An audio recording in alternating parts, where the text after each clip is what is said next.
Good morning, good afternoon, good evening, everyone, and welcome to Make More Money, Revenue Growth KPIs for Women Founders. My name is Michelle Eisenberg, and I am a program assistant here at the NASDAQ Entrepreneurial Center. And for those of you who may not know, the NASDAQ Center is a nonprofit building a better path for entrepreneurs worldwide by improving inclusion, access, and knowledge in entrepreneurship. So as you will see in the chat in a moment, the NASDAQ Center provides programs, resources, and exceptional mentorship to entrepreneurs across all races, industries, and geographies. So definitely make sure to check out those links and resources in the chat. And then just a couple of housekeeping items before we get started. First, let us know where you are dialing in from in the chat. We always love to connect. And second, we are going to open up for live Q&A throughout the event and at the end. So please make sure to submit your questions for us in that Q&A function at the bottom of your screen, and we will try our best to get to all of them. And of course, none of what we do could be possible at the center without all of the amazing support from our sponsors, including NASDAQ, Lehigh University, KPMG, Wilson Sonsini, Wells Fargo, the Narit Foundation, Walmart.org, JP Morgan Chase, BPM, HubSpot for Startups, and Google Cloud. We are humbled by their contributions and hope you are grateful too. And so before we get started, we always like to launch just a couple polls to step back, see how everyone in the room is doing today. This first one is going to ask, how are you feeling? Fearful, anxious, surviving, or optimistic? I'll give it just a few moments for folks to respond here. Wonderful. Thank you. Thank you. All right, I'm gonna end this poll. Share the results.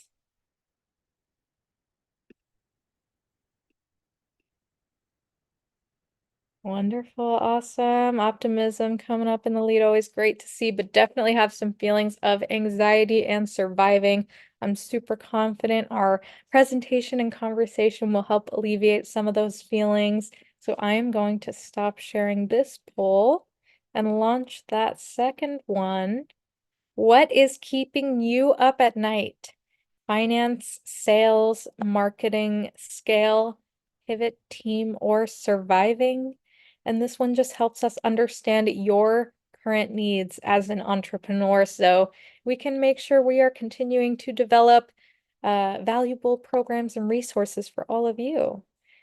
So I'll give this one a couple more moments. Awesome. We got folks from Virginia, North Carolina, Washington, Argentina, New York, Michigan, Florida, California, St. Vincent and the Grenadines, Texas, Cote d'Ivoire, wonderful, Indiana, Philly, welcome, welcome. So great to have everyone dialing in from all over the place.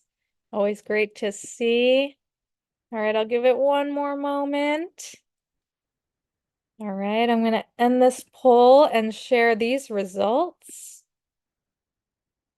Awesome. Finance coming up in the lead. Very fitting for our conversation today, but we got needs all across the board here. So thank you all so much for participating. I'm going to stop sharing this poll, and without any further delay, please join me in giving the warmest welcome to our special guest, Emily McDonald, founder of The Stylist LA. Emily, it is such a pleasure to have you here with us today.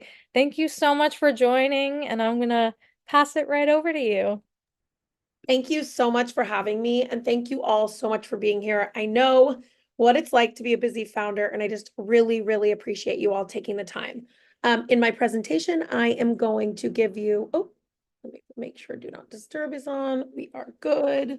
Sorry, my sister is allowed to go through Do Not Disturb, which need to change that. Okay, so in my presentation, I will be giving you a bio about myself and helping you understand my story and why I am so passionate about this topic today. So give me just one second. I am going to share my screen and we will get started. Okay, share screen.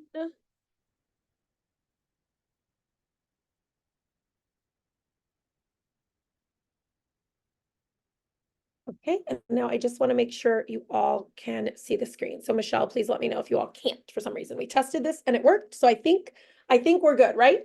Yeah, looks great. Okay, perfect. So if you all are here for the Making More Money KPIs for Revenue Growth presentation, you are in the right place. This is absolutely one of my favorite topics because in order to stay in business and survive, you have to bring in revenue. So I want to tell you a little bit about me first. I have a unique story in entrepreneurship. I actually started my first business a little bit over 15 years ago out of my living room with a rolling rack of dresses and $500 saved after I got laid off from my dream job.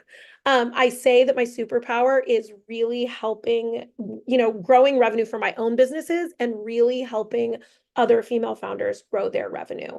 My first company is called The Stylist LA, which Michelle mentioned, and it is a women's clothing rental company.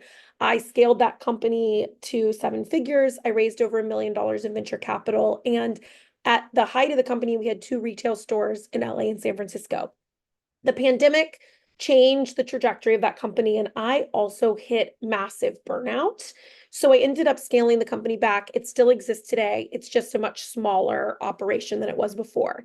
And through my burnout experience, I really started realizing how much help female founders need and how much support and how alone they feel. So since then, I started coaching and mentoring female founders as well. I'm just going to open the chat on my end so that I can, okay, cool. I like to keep an eye on the chat because what I want to tell you about this presentation is I want it to be very, very tailored to you all. So I've now coached over 200 female founders, and I'm super passionate because the thing about money and revenue growth is it means so much more than money. Money and revenue growth means you have more confidence in your business. You sleep better at night. You feel more peaceful. You can spend more time with your family, hopefully, which we'll talk about that in a second.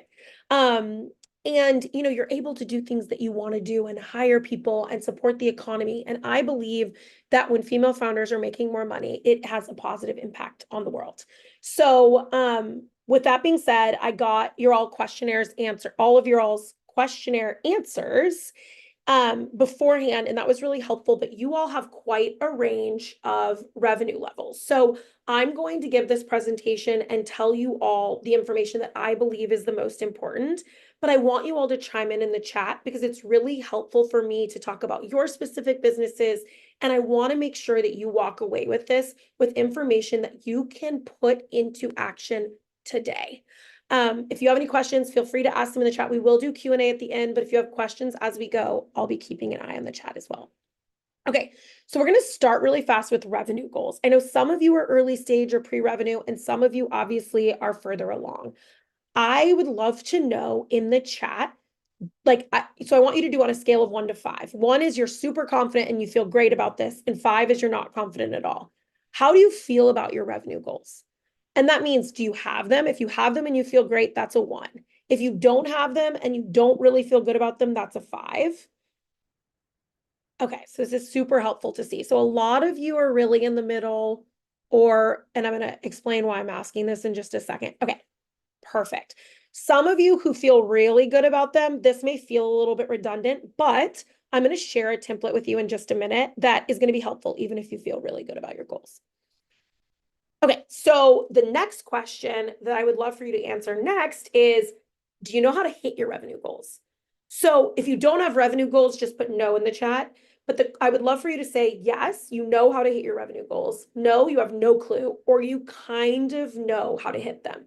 Like, do you know how many of your product or service you need to sell to hit the goals that you have? And hold on, I want to see Katie's pre-rev, setting goals. Okay, amazing. I can go into that. And I will say we're mostly talking about revenue and not profit in here, just because this is a revenue workshop. And I think they're both super important, but in my mind, they're both a little bit of a different strategy. Okay. Oh, sponsorship. Yep. Sponsorship driven. Okay. So there's a mixed bag here. So if this is redundant, just listen, because I think this template that I have for you is going to be helpful you can use it even if you do know your revenue goals. Okay, so this is my revenue roadmap template. And I want to walk you all through it. I'm going to go like a little bit fast. If you have questions, put them in the chat.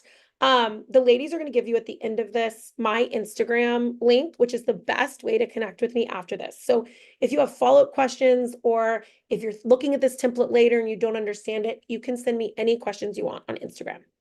Okay, so I want to make sure you all can see this, right? I tested this and it should be, and I think this is recorded, isn't it? Yes, yes. Okay. This session will be recorded and yeah, looks great. This we can see Okay. the screen all good. Perfect. Okay. And are you okay, Michelle, if I put the link in the chat? Oh yeah, absolutely. Okay. Go for it. Perfect. I just want to make sure you all, because this is for you all, just please make a copy for yourself so that you're not messing with anything on here. But I'm going to now walk you through really quick how to think through this revenue roadmap. So the reason why this is so important, which I want to say first, is if you don't know your revenue goals, it's impossible to make a strategy. And I'm going to show you this, but I also want to talk you through why. So like if your revenue goals, if you're like, I want to hit $1 million this year and I sell a $5 widget, that is a very different strategy than if you're like, I want to hit 100K this year and I sell 20K packages, right? Like I always tell people this is what I focus on before we talk about lead gen, audience building, and sales, because this defines your strategy. Okay, so I'm going to talk through this for service-based and product-based really fast. And also, I actually have, if you follow me on Instagram and DM me, I have Loom videos that I've recorded for this for service and product-based. Anna, can I just drop my Instagram in the chat right now? Oh, there we go. Perfect. She put it in there. So if you DM me, I can get you the videos for this too. Okay, so let's start with a service-based business. We're going to say like you're a coach, okay? Making this up, and I'm going to keep it like pretty basic. So what you're going to want to do in this green part, rows 4 through 11, is put out your offer suite. So let's say like I have one-on-one clients. Oh wait, this is not letting me. There we go. One-on-one clients. I have a mastermind, I have a membership, and then I sell digital products, okay? So what I'm going to do here is I'm going to be like my average, and I'm again making this up. My average one-on-one client price is 1,000. My mastermind is like 500 a month. My membership is 50. Or no, wait, let's say my membership is 75 and my digital products are 30. Okay, so you're going to want to do like an average. And I'll tell you in a minute how to do it if you're a product founder. Then you're going to go down here, and obviously we're in August, but you're going to project what you think you can sell. And also it'll show you here what your total revenue will be, so you can kind of understand how to map out, like how to map out your offers to hit your revenue goals. So you're only going to type in the cells with green. So what you're going to do here is you can say like, how many one-on-one clients do I think I'll have in August? So let's, again, making this up at 3. Okay, I have 4 people in my mastermind. I have 10 membership clients and I sell about 5 digital products a month. Okay, so you can see here that's 5,900, right? So like, let's say, okay, in September, I'm going to take 3 one-on-one clients. Hopefully I add 2 more people to my mastermind. Hopefully I add 5 more people to my membership, and maybe I increase my digital product sales by 5.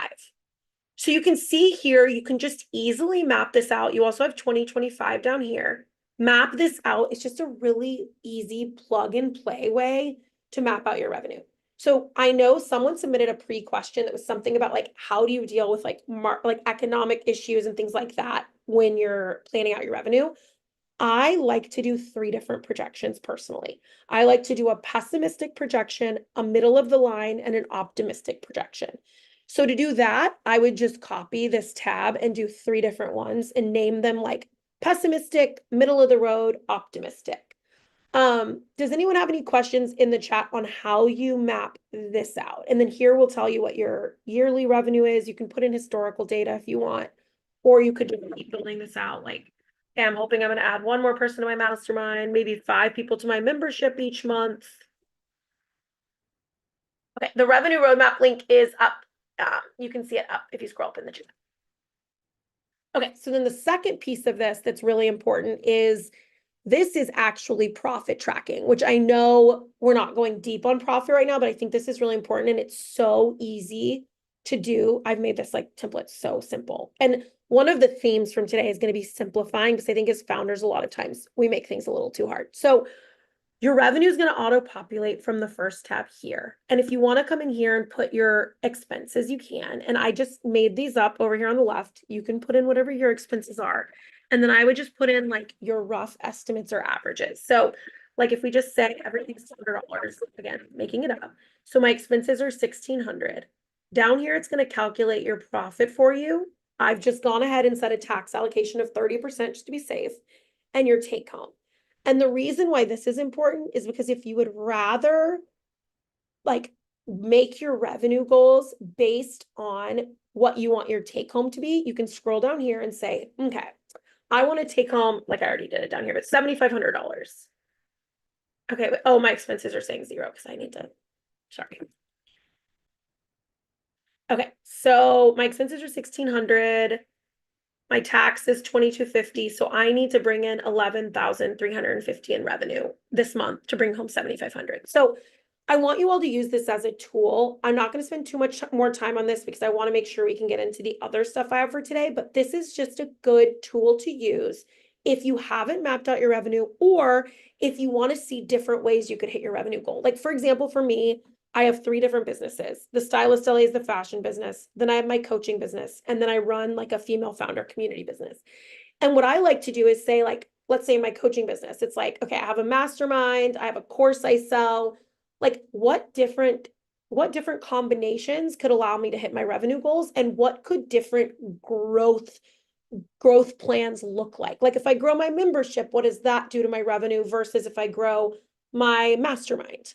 So it's just I want you all, it's a really fun way to play. I want you all to feel free to play with this. And if you're in product-based business, what I suggest doing is, oh yeah, products, yes. Product-based business, I suggest doing averages. So one of the things I say is like average order value for a small order, average order value for a medium order, average order value for a large order. And then, because I give this example in my presentation later, like if you go to markets, if you're a product business, you sell online, but you also have like booths at markets, I would say like an average day at market. And that could be like $1,000. Okay, so small order could be like 50, medium could be 100, and large could be 200 or something. And these, like if you're a product business and you're on Shopify, I would just look for your average order value, and you can estimate these. These don't have to be exactly perfect. Oh, great question, Kathy. I definitely have a different revenue roadmap for each business because they're very much 3 different businesses. So I like to keep them separate. And then you could use like Veronica. Okay, wait, first Sharon, AOV is average order value. Veronica, I would ask you, what are the different businesses? And are they like you're the only owner, like sole proprietor, or like if you're the only owner and it's like you're doing website design and copywriting and they're 2 different businesses, let me see what you say. Then you could add them in here as the same. It just gets tricky if you're filing taxes separately. I kind of like to have them separate just because like, but it's kind of up to you. It depends on how you're using this. If you're using this like, look, I have 2 businesses and I need to make 10K this month, then you could put them all in the same. It just gets a little jumbled because for tax purposes, you want to know what your revenue is for one business versus another. But what you could do is take this template and make different tabs for each business. Okay, I'm going to stop, or I'm going to go back to the presentation. Okay, can you all now see back to the revenue roadmap page? I just want to make sure you all can see that. Yeah, maybe Yes, if you could press that full screen at the bottom right. yes, I can. There we go. Are we good? Perfect. Okay, awesome. Sometimes I swear like sharing multiple screens plus now I can't see the chat though. Well, that's okay. Let me see if I can. Oh, there we go. Okay, perfect. We are back. Chat is back. Okay. So yeah, the tabs idea I think is great because you could have like it's almost like your master revenue doc for all of your different businesses. And also I've used a lot of different revenue roadmaps before, and that's why I created this one, because I think it's simple enough but effective. So use this template. It's a really good one, and I think it just helps like simplify and makes things pretty easy. Okay. Okay, so now we're going to start talking about KPIs, given that we've already touched on revenue goals. If you are under $1 million in revenue, and really for sure, if you're under 500K, you need to simplify your KPIs. You need to simplify what you're tracking, and you really, really need to simplify what you're working on. So I talk to female founders every single day, all day, every single day. It's like what I do. I do it like just for fun. I do it to help them. I do it also for work. So what I see a lot of is there are founders that are in the weeds, tracking everything, doing everything, and making no progress forward. And that's what we want to avoid. So, like, I believe that you actually probably are working too much. Like, a lot of times I tell founders, I'm like, you're probably working too many hours and you're not making enough money because you're doing too much. Oh, thank you, Katie. That's so sweet. I mean, I'm like literally so excited about female founders. So we're going to talk about like the KPIs that are the absolute most important to track and the other stuff that you just don't need to worry about at this stage of your business. Okay, so we're talking about growing revenue, and we need to focus on what our key needle movers are. So what is the thing that truly makes people buy from you? Okay, I call these your conversion KPIs or your conversion events. Like, what is the thing that happens right before someone buys? So I'm going to give you some examples. Okay, product-based business. This is traffic to your website, right? Like or they add to cart. Add to cart is actually a good one. I didn't add that one on here. But like, what is the thing that has to happen for them to convert? They obviously have to come to your website, then they add to cart, then they purchase. If you're a wholesale company, it's maybe your trade shows attended, or it's like your meetings with retailers. Like, what is it that is the event right before they convert? Number of market booths, like I said before, like if you're a founder who you're a product-based business, you sell online and you also host booths at markets, like if you make on average $750 every time you host a booth, like the number of booths you host is what matters for getting that revenue in. And then for service-based business, it can be sales calls. So let's say you're a service provider and the thing people do before they buy is they have a call with you. It would be your sales call. It could be website views if you're selling, or webinar attendees if you're selling a course or if you're selling a digital product that doesn't need a sales call. But what is it that people do right before they buy? Does anyone have any questions on this, or is anyone confused on what their conversion KPI might be? If so, let's put it in the chat. But I want you to think about what is the thing that you need to track that has to happen before they buy. And then in a minute, I'll show you why we're doing that. So I'll give you all a second. If anyone is confused on this, please put it in the chat. And this is a KPI, right? Like this is a KPI, and in my opinion, is the most important one. Okay, I'm going to keep going because it doesn't seem like anyone is confused.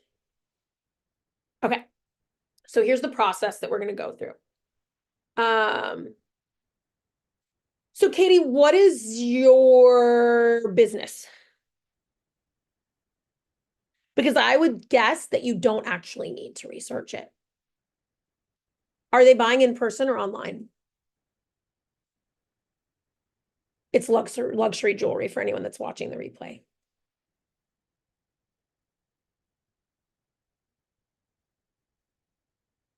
Okay.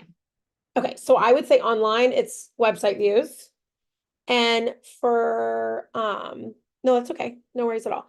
To get name out. Okay, so art markets, if it's just to get name out and not, if you don't get purchases at art markets, don't worry about them. It's just website views. If you get purchases at art markets, I would say your conversion KPI is views on website and then number of markets attended. So like if you go to a market, then you convert.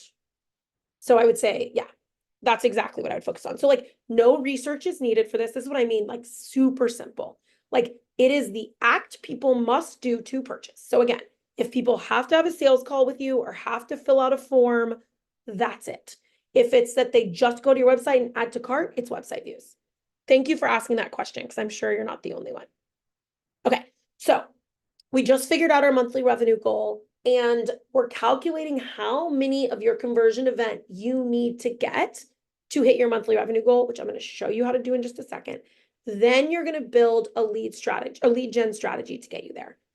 What I see with female founders is they're doing so many things to get customers. Literally, like they're like, I'm exhausted. I'm posting on Instagram every once in a while. I'm posting on LinkedIn. I feel guilty that I don't have an email list. I'm also going to in-person networking events and online networking events, like just hustling. And the issue is when you're doing that, you're not doing anything that well. So we're going to talk about that in a second. So here's the conversion tracker.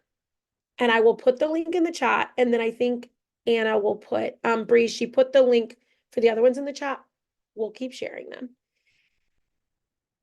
Yes. So Kathy, this is so common. I can't even tell you. Like it is so common that you get burnt out because you're like, also it's not working, right? Like I'm spinning my wheels and going to these networking events and going to all this stuff and like nothing is resulting in sales, but it's because you're spread too thin and nothing has a strategy.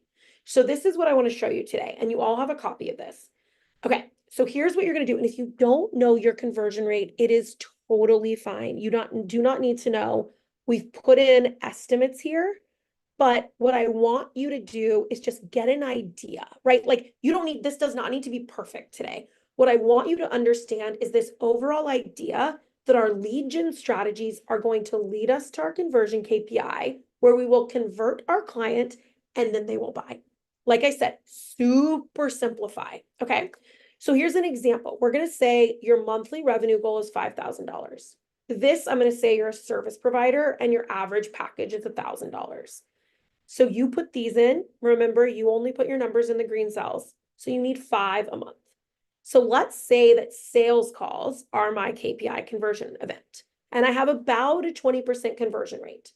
The way you're going to figure out your conversion rate is you're going to figure out how many calls you have a month and about what percentage of the people end up buying. Okay, so if it's 20%, it looks like I need to have 25 calls a month.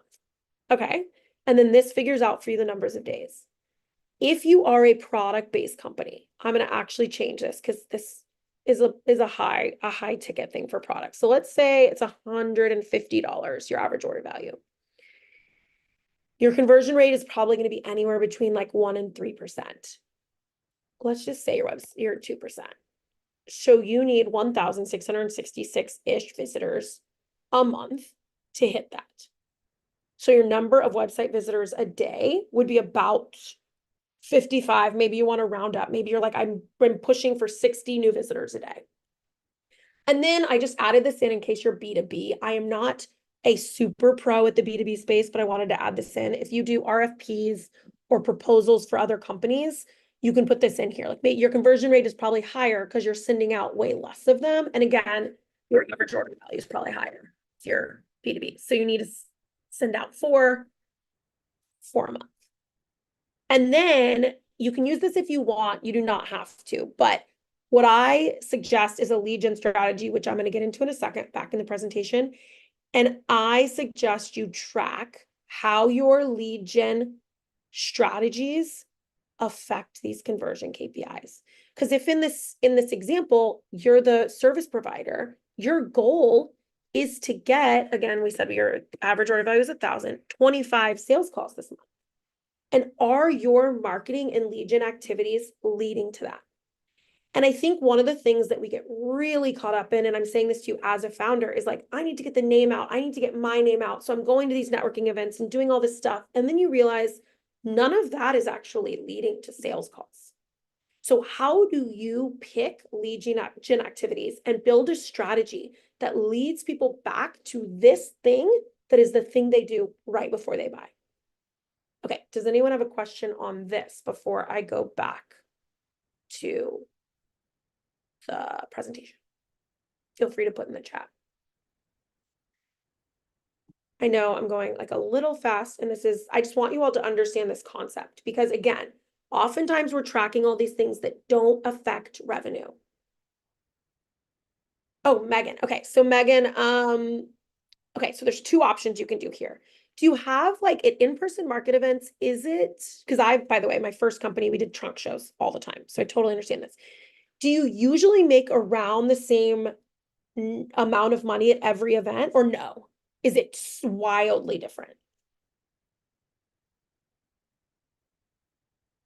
It varies depending on event. Okay, so there's two ways to do this. So I've actually had two different phases of the stylist LA. Like at one phase, it was like we had no idea how much money we were going to make.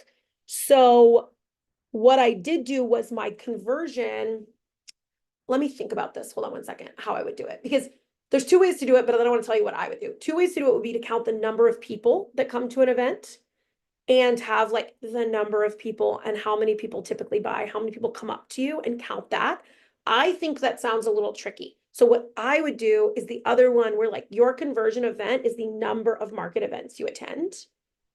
And I would put in like your average order value as something that's like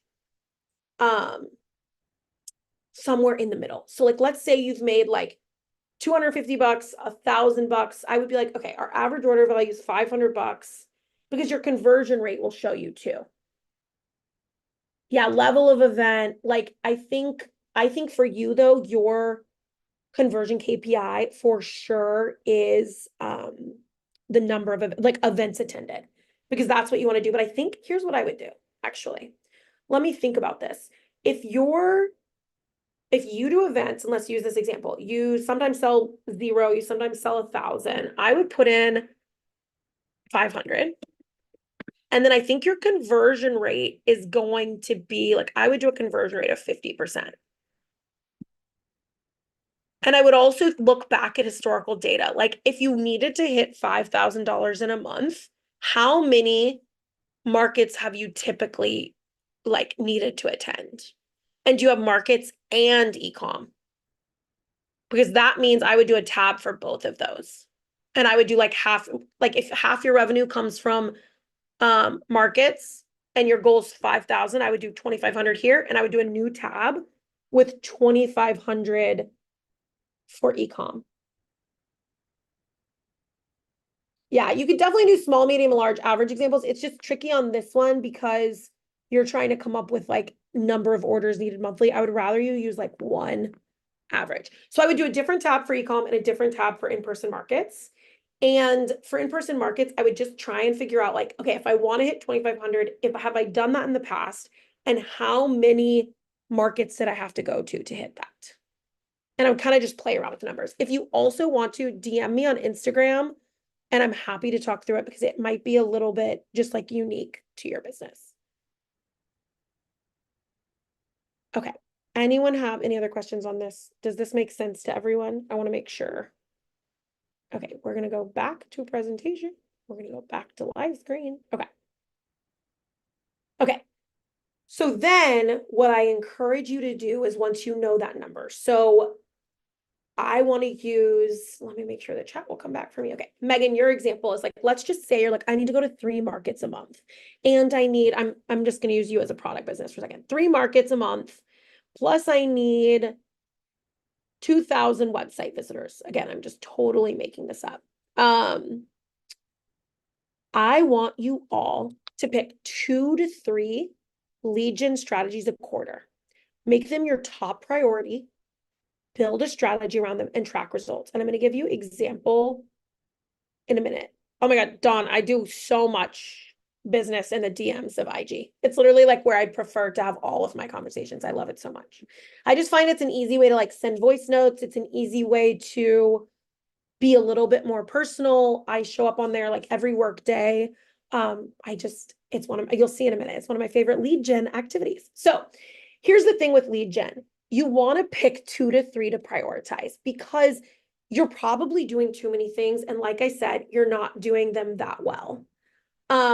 Like if you're going to networking events and kind of posting on LinkedIn and sometimes posting on Instagram and also feeling guilty about not using your email list, like it's not working. Like you're not doing any of them that well.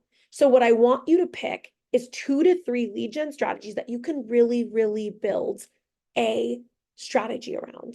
And then you can lead that to your conversion KPI event. Okay.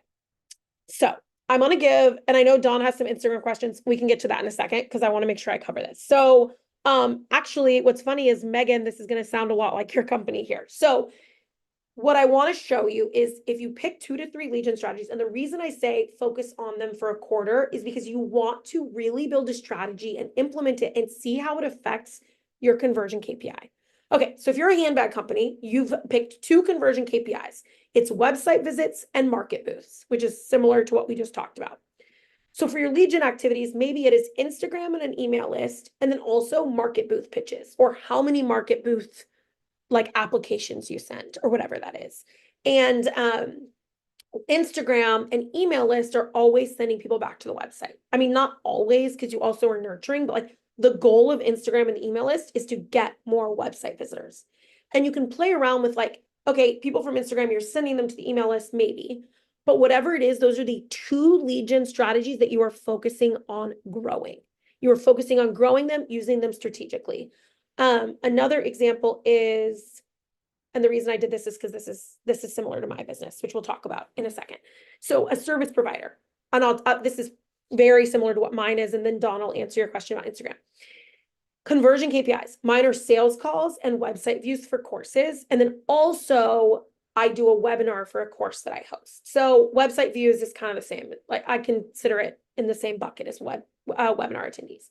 My lead gen activities that are my top priority are Instagram, email list, and webinar attendees.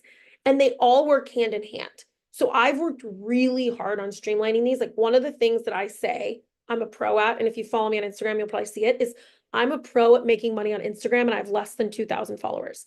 What I do is I lead people on my Instagram back to my email list. So I have a bunch of different freebies, a bunch of different calls to action that are really aligned with what my ideal client wants. And that is how I get them on my email list. And then I also plug my webinar on Instagram on our email list. And then I also use ads to retarget those people. So I don't have my CRMs capture people on Instagram. I have mini chat, which I use a lot. But truly, like I consider Instagram way more of a place to connect. So one of the things I believe, and the reason I believe Instagram works so well for me, is I treat every person on Instagram like they're a real person and not too much like it's just a lead and a means to an end. I always end up inviting people. I do have a spreadsheet of like people I'm chatting with and things like that, who I think are good fits for certain things I'm launching. And I will always send them links to what I'm doing and if they want to join. I actually have a mini course that I'm selling on how to make money on Instagram, and it goes through all the flow of like how I send people off of Instagram. Okay. So we talked about this a little bit, but most founders are doing and tracking way, way, way too many things, right? So like if I'm doing Instagram and email lists and webinars, I can do other lead gen things, but they can't be my number one. So when I get to work, I start work at 9 a.m. I drop my kids off at school, get home, get breakfast. I sit at my desk at 9 a.m. My number one job from 9 to 10 is Instagram. I do a reel and a static post every day, or Monday through Thursday.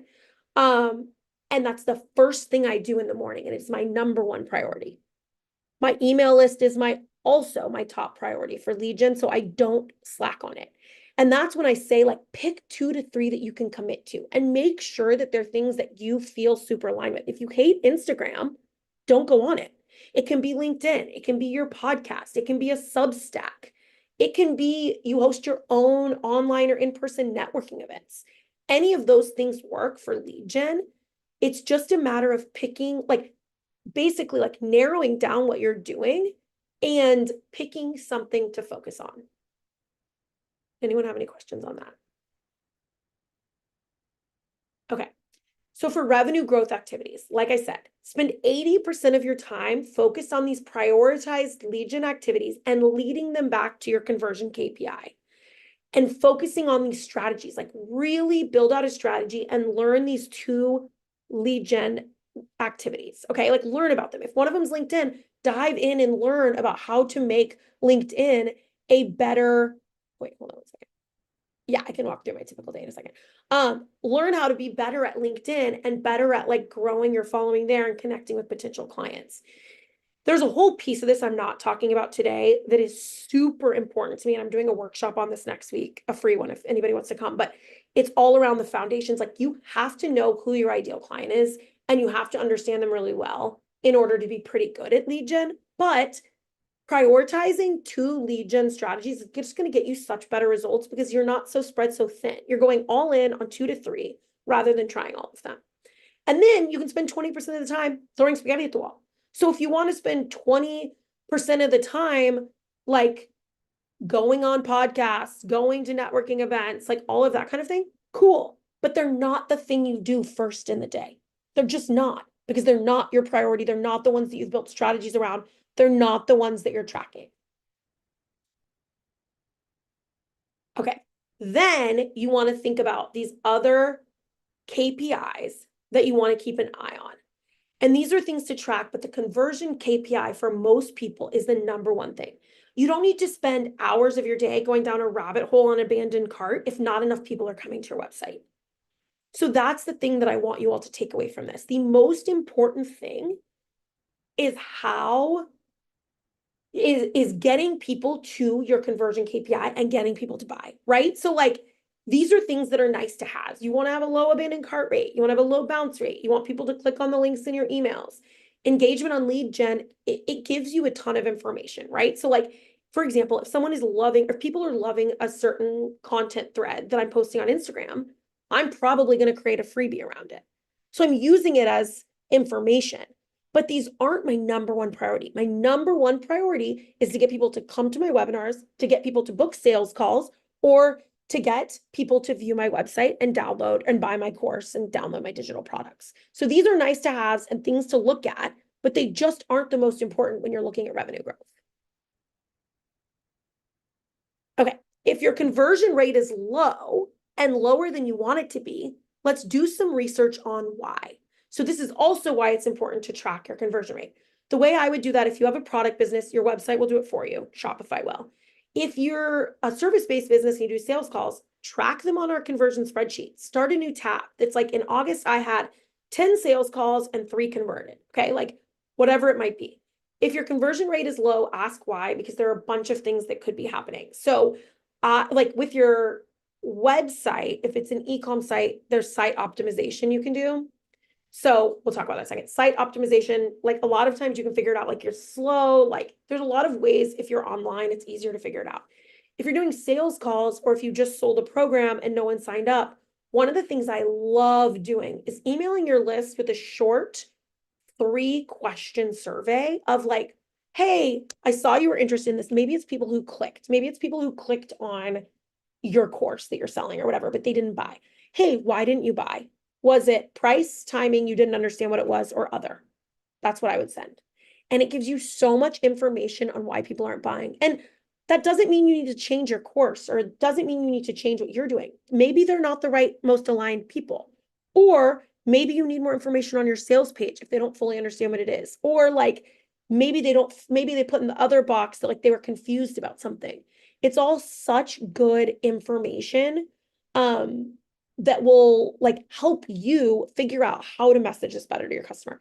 Site optimization, we already talked about. Sales calls reviews, which would just be you recording a sales call and reviewing it on your own. Like what went wrong? Where did this person, like, was this person a good fit in the first place? Like what made them not buy? You could send them a follow-up email asking the same questions. And then are people going to the conversion event aligned with your ideal clients?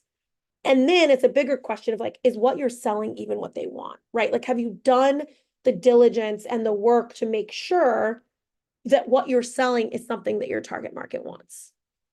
And what is considered low conversion? It depends on the industry. I would Google like what your average, like for whatever your industry is. Usually for service-based business and sales calls, it's around 10 to 20%. For e-com, I think it's around 1 to 3 now, 1 to 3.5. I think 1 is a little low. Don't quote me on that because I'm not up to speed on that, but that's what I would guess. Okay. The bottom line. Focus on revenue when reviewing KPIs. We don't need KPIs of like, how long was I on this call? How productive was my day? How many posts did I get out? Don't get stuck in the weeds of things that do not directly affect your revenue.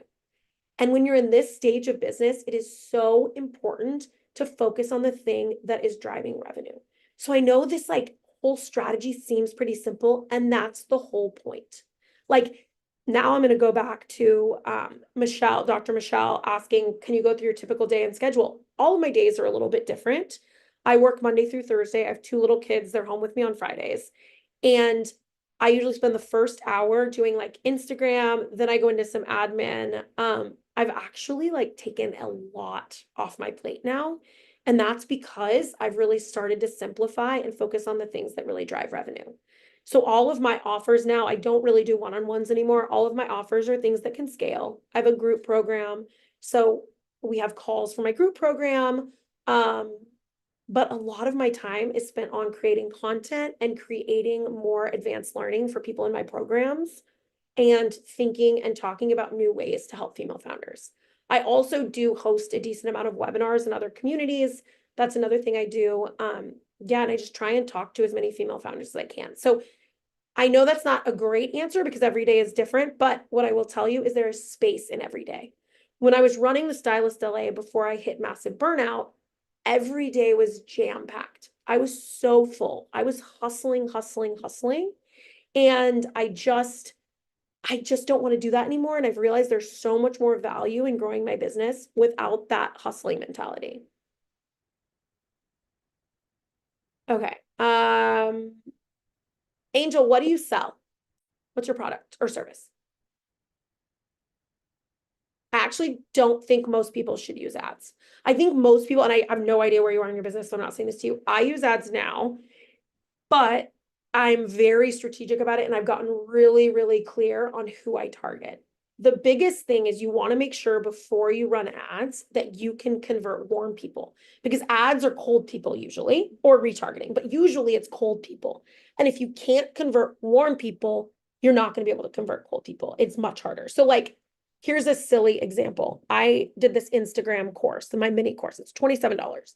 I'm going to run ads to it eventually, but I'm making myself sell 50 to 100 of them to warm people first before I start ads, because I want to make sure that my messaging is right, that the product is right before I sink money into ads. Okay, so social media Canva templates.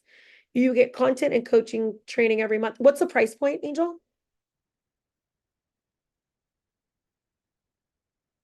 $47. So yeah, so you, and is that, do you have any higher ticket offers or is that it?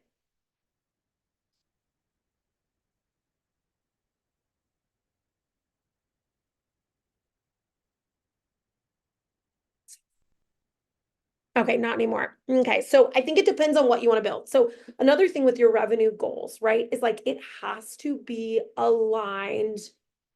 And avatars, Whitney, I have a lot of thoughts on avatars. Your revenue goals have to be aligned with your life. Okay, so that's one thing we didn't get into today. But like, if you're, for example, if you're like, I can only work 10 hours a week because I stay at home with my kids and I need to make 10K a month, you have to charge more, right? Like you can't charge $50 an hour. That the math isn't mathing. So what I would think about for you, Angel, is there are ways to grow an audience. And I'll get into avatars in just a minute, Sharon. There are ways to grow an audience and get more people in, but you might, if your revenue needs are higher, you may need higher ticket things. I think with pricing, a lot of times we get in this, like, this is what I have to charge because this is what people are willing to pay, but also like what works for your business.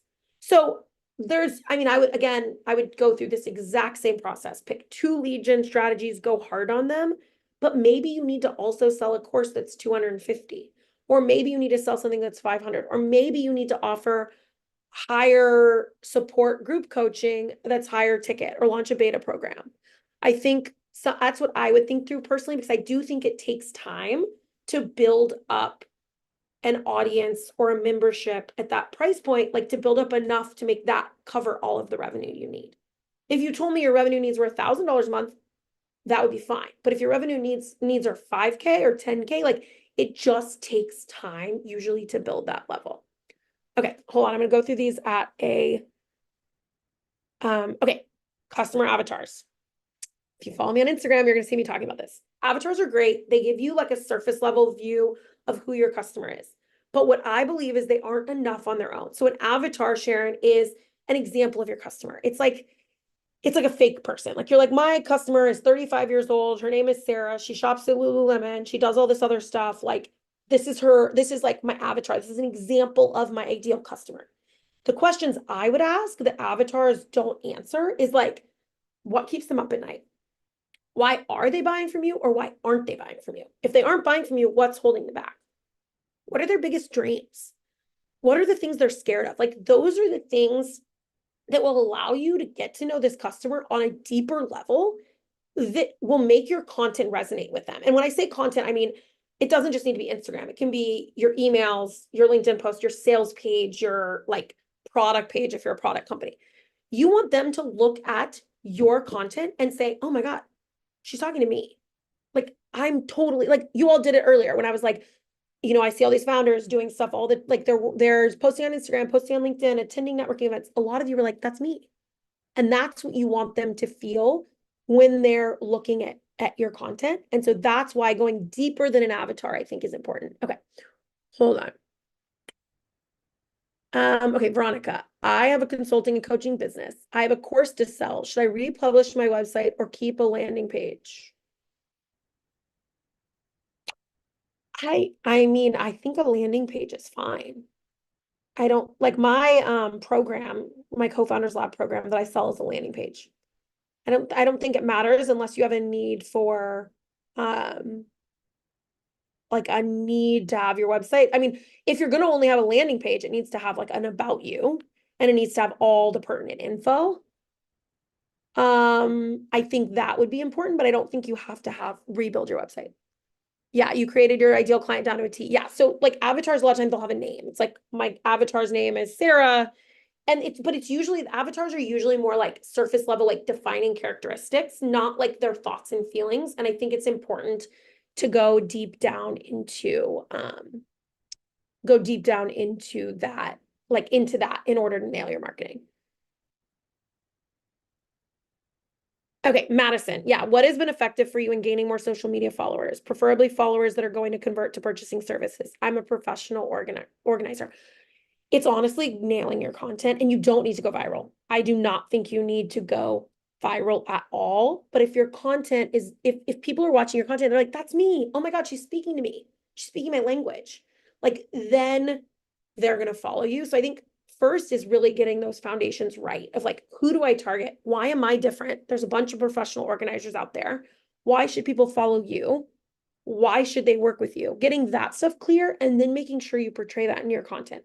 Then another thing I do, I talk about this in my Instagram mini course is I do go into places where I know my ideal people are hanging out. So like I'll go into like networking groups for female founders and I will do some like I'll see who liked the post and go in and follow them if they look aligned. Um, but I don't focus too much on follower growth as much as I do like really connecting with the followers that are there and making sure that the right people who are following me are that the right people are following me, which is what I do through my content and through constantly showing up and like really having a good understanding of who my ideal client is. Marlene, there will be a recording. Okay, wait. Commercial cleaning company, which I have to have details for because I'm in a saturated area. It's hard to stand out. So, Whitney, a funny thing is I don't really mind competition. I don't think competition's that bad. Like there is one thing I haven't said in this presentation, but I say a lot in a lot of presentations is there's only one of you in this world and there's only one of your business. Like there are a million commercial places that need to be cleaned. So like you've got to find your niche and that doesn't mean you need to niche down and be like I only clean this type of business. I just mean like why you? Are you the most dependable? Do you do the best job? Are you the cheapest? Which I don't think competing on price is best, but it's an option, right? Are you the friendliest? Are you the quickest to get back to? Are you the easiest to work with? Like, what is it? And then sharing that in your marketing and in your conversation with your potential customers.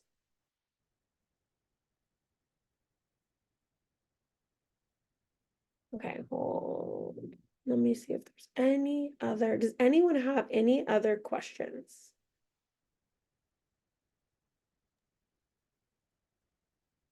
Okay, what if you're defining your service and not really sure what to price? Sharon, what do you sell?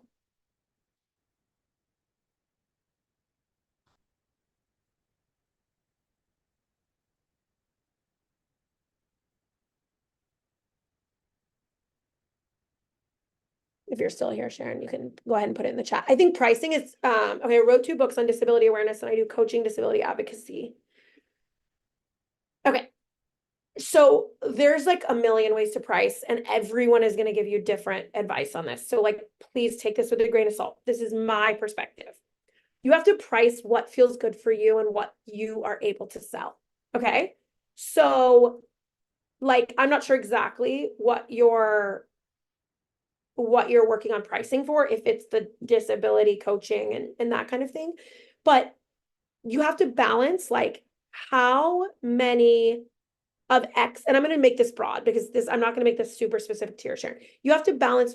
This is why your revenue roadmap is important. Like I said, if you can only work 10 hours a week, and this is what I said, I can't remember the name above who had this social media membership.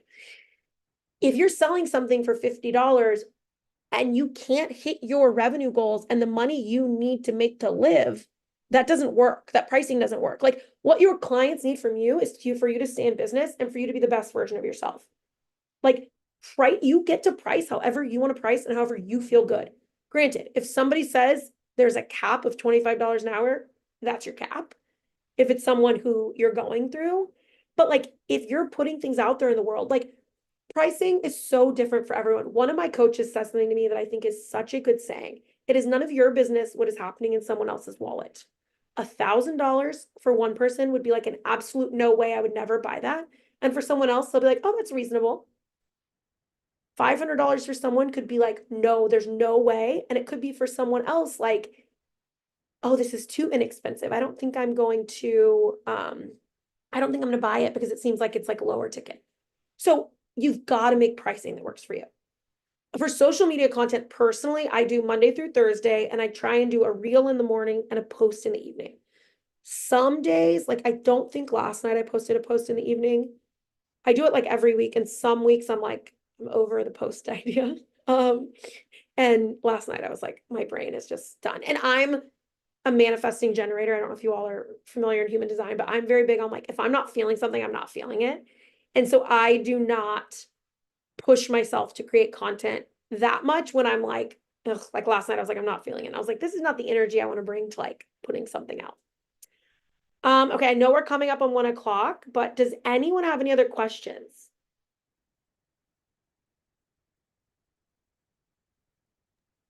So my daily routine, I kind of talked about it a little bit.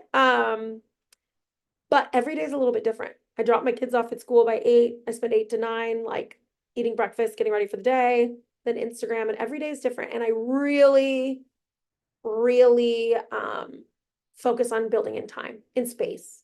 So, oh, thank you. I'm so glad. The Excel spreadsheets, I've worked hard on those after seeing some that weren't so good. So I know this was so much information. And tips on choosing a business partner. It's like getting married. So it's like dating. Make sure you want one. I'm not like that. I'm not that good at having them.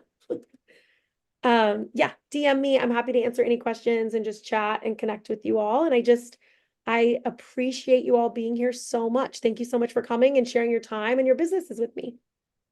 Thank you, Emily. This was so incredible. Such amazing examples and just really clear explanations for how to work all of this out at a simple level. So thank you so much. If you had just one key takeaway or piece of wisdom that you wanted to leave with the audience, what would that be? Just keep going. You're doing a better job than you think you are. It's hard, but have confidence and just keep going. Wonderful. Well, Emily, thank you so much on behalf of the NASDAQ Entrepreneurial Center and everyone here today. We are just so thankful that you joined us. Thank you. Thank you so much. Bye, Wonderful. everyone. And to our audience, we'll share those links and we'd love for you to come join us for upcoming webinars, which you can view using those links that are going to be posted in the chat. And thank you all so much for joining us today. We look forward to welcoming you back online with us soon.